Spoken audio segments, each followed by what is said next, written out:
अस्सलाम वालेकुम। 7वीं सदी ईस्वी में एक शख्स ने वाक़यात का एक ऐसा सिलसिला शुरू किया जो आलमी निज़ाम को अच्छे के लिए बदल देगा।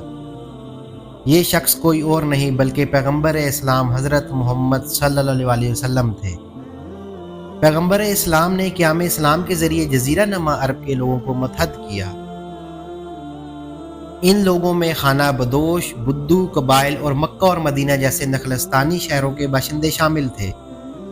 मोहम्मद के ज़माने तक इस खित्ते की ताकतवर सल्तनतें, जिनमें फ़ारिस और बाज़ंतीनी शामिल थे, लेकिन मोहम्मद ने जो इत्तेहाद बनाया वो सियासी भी था और मजहबी भी। एक सल्तनत जिसके साथ मदीना उसका सियासी कल्ब और एक अहम शहर था। मोहम्मद सल्लल्लाहु अलैहि वसल्लम एक मेहरबान रहनुमा थे। वो कुरैश के एक रुकन थे जो मक्का को कंट्रोल करता था। मोहम्मद सल्लल्लाहु अलैहि वसल्लम की वफ़ात के बाद उनके करीबी लोगों ने सोचा कि इनकी जानशीनी कौन करेगा। सबकी राय के मुताबिक हज़रत अबू बकर रज़ी अल्लाह ताला अन्हु मोहम्मद के ससुर फातह बनकर उभरे और नए खलीफा जानशीन बन गए। अगले 30 सालों में 4 खुलफा तमाम मोहम्मद सल्लल्लाहु अलैहि वसल्लम के कबीले से थे।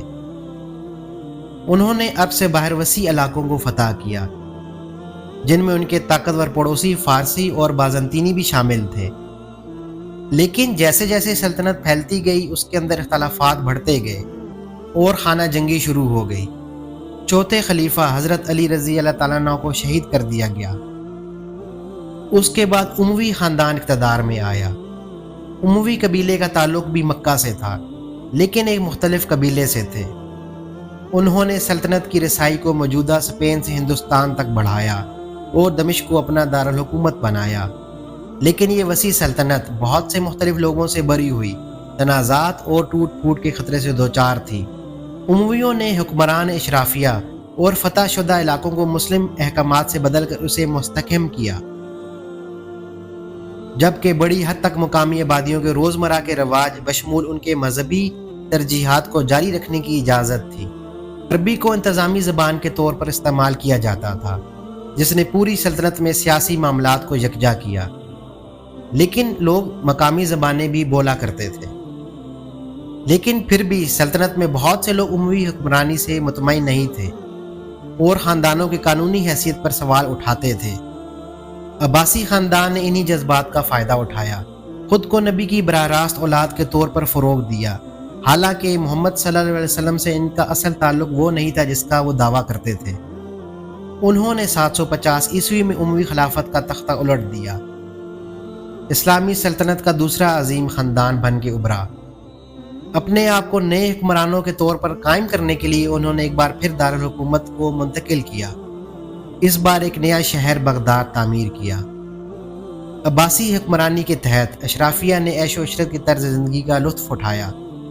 वसी तजाती नेटवर्क के बदौलत जो पूरी दुनिया से मसनूआत और लोगों को बगदाद लाते थे। बाज़ंतीनी, फ़ारसी, हिंदुस्तानी और अरब सकाफ़तें और इल्म आपस में मिल गए, जिससे बहुत ज़्यादा तरक्की हुई और ख़ास तौर पे साइंसी तरक्की हुई। इसी में खलीफा तसव्वुर से बालातर, दौलतमंद और ताकतवर समझा जाता था। लेकिन अगला खलीफा कौन बनेगा? जानशीनी की कोई वाज़िया लकीर नहीं थी। साबिक़ खलीफा का कोई भी मर्द रिश्तेदार अहल था। इसीलिए भाई, भतीजे और चचा जिरगे के अंदर इक़्तिदार हासिल करने के लिए आपस में लड़ते थे। फौज, अफसर, बीवियाँ, लोंडियाँ और सरकारी एहलकार सब खजाने में अपना हिस्सा मांगते थे, क्योंकि खलीफा इक़्तिदार में रहने के लिए इन्हीं पर मुनहसर करता था। हुक्मरानी की हर मुंतकली ने जानिबदारी और बदअनवानी के दरवाजे खोले। इसीलिए लोग खलीफा की कानूनी हैसियत पर सवाल उठाने लगे। इसी दौरान 1258 ईस्वी में मंगोल बगदाद के करीब पहुंचे। उन्हें बहुत कम मज़ाहमत का सामना करना पड़ा, क्योंकि उन्होंने शहर को मुकम्मल तौर पर तबाह कर दिया। रवायत है कि उन्होंने खलीफा को एक कालीन में लपेटकर घोड़ों के नीचे रोंद कर मौत के घाट उतार दिया और दरियाए दजला, इसमें डाली गई इस्लामी किताब के नुस्खों से काला हो गया। बगदाद के मुहासरे ने एक देरीना हकीकत को सामने ला कर रख दिया। बाद के खुलफा ने ज़्यादातर अलामती तौर पर हुकूमत की। पूरी सल्तनत में मकामी रहनुमा ज़्यादा ताकतवर हो गए। उन्होंने टैक्स देने से भी इनकार कर दिया। इसी के साथ एक मुतहदा इस्लामी सल्तनत का वक्त ख़त्म हो चुका था। लेकिन तहरीरी और बोले जाने वाली अरबी ज़ुबान اسلام اور اس کے عظیم ترین دانشوروں کے خیالات کے ذریعے اس کے اثرات نے دنیا بھر میں دیر پا نشان چھوڑا اور ہمیشہ زندہ رہیں گے۔ دعا ہے کہ اللہ تعالیٰ دین اسلام کی سربلندی فرمائے، آمین۔ اگر آپ کو میری ویڈیو پسند آئی ہو تو سبسکرائب اور لائک کریں۔ اللہ حافظ۔